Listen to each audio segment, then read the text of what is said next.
backed as far as this entire issue is concerned, and then Anurag will mention. The more things change, the more they remain the same. The year was 1973 when I began my career as a filmmaker. My first film, Manzile Orbiye, came into trouble with the censors. It was the Q certificate for trying to subvert the institution of marriage. After a long 30-year career, the year 1998, when I hung my gloves as a director, my film Zakhm, which was autobiographical, also ran into trouble with the censors when we had the chairperson was our dear Asha Parekh. I had to fight with the government of the day and finally release my film at huge costs. Subsequently, the film got a national award for Best Film on National Integration and International Award. But what was heartbreaking was what I was subjected to. The year is 2016. India has entered a new age. There are more young people today speaking a different language, globally connected, having aspirations to match the mightiest nations in the world. On my right is Alia and Shahid, on the left is Zoya. Ekta sits behind me. They are the people who are the future, who dream larger dreams than we dreamt. All our talk of growth and progress is poppycock if the perfume of freedom which the founding fathers gifted to us is taken away. Do you want to make India into a Saudi Arabia where there is opulence, wealth, but not the most prized asset, the right to free thinking? A society that does not respect free thought sows the seeds of its own destruction. And this is what is happening.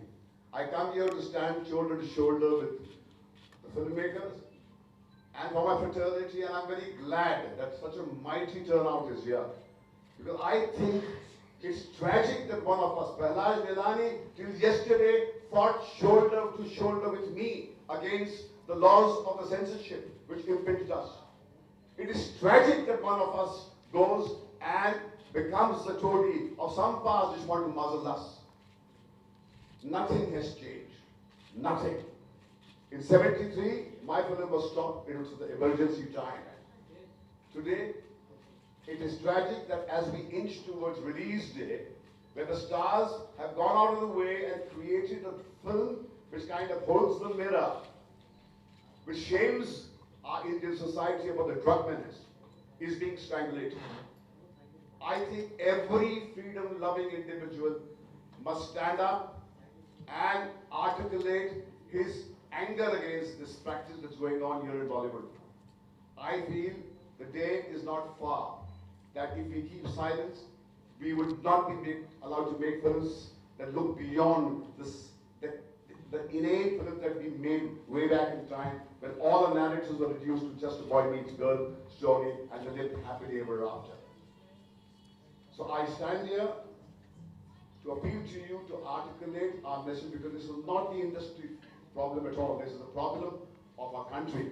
And I think, as Dr. Ambedkar said, that freedom is a plant that we need to water individually every day. It's not guaranteed to us when we were born as a nation. This generation now, we all need to give our contribution to preserve this freedom, and that's what we are doing. And I will fight till my last breath to preserve the freedom of free thought. This is the land of Buddha, this is the land of Gandhi, and I dare anybody who can stop me from doing that. That's all I have to say. Thank you very much. Thank you, Vatsap. I'll request Zoya if like to address. I mean, the fact that I'm sitting here will tell you which way my politics lie. I think this is two-pronged. I think there's one issue which is of the certification board that is behaving like the censor, which is cutting. I don't think that's their job. I think you certify a film, you can say 18, you can say 21, adult certificate, you can say UA, you can say U. Then it's up to the discretion of the public. You cannot certify something as adult and ask for 89 cards. What are you saying to the adult population of your country? That they are not fit, they're not equipped, they're not going to process this movie properly. I mean, you cannot take that away. That is one issue. The second thing is, I think, a constant denial of what's going on in society. Everything is like it doesn't exist. You know, digging your head in the sand, there's no drug problem, there's no marital rape, there's no racism, I mean, it's just ridiculous. You cannot fix a problem. The first thing to do is you have to address it. So I think freedom of expression is important because the sole purpose when you're an artist at the core is to hold up a mirror to society. And you need to allow people to do that. There are a lot of films out there that offend me. I see certain promos, I see certain trailers, I see certain scenes where women are treated a particular way and it angers me. But I cannot ban that. It's made. It's my choice to not buy that ticket. And I think UDTA Punjab has to release the way it is. I mean, this is a fight not just of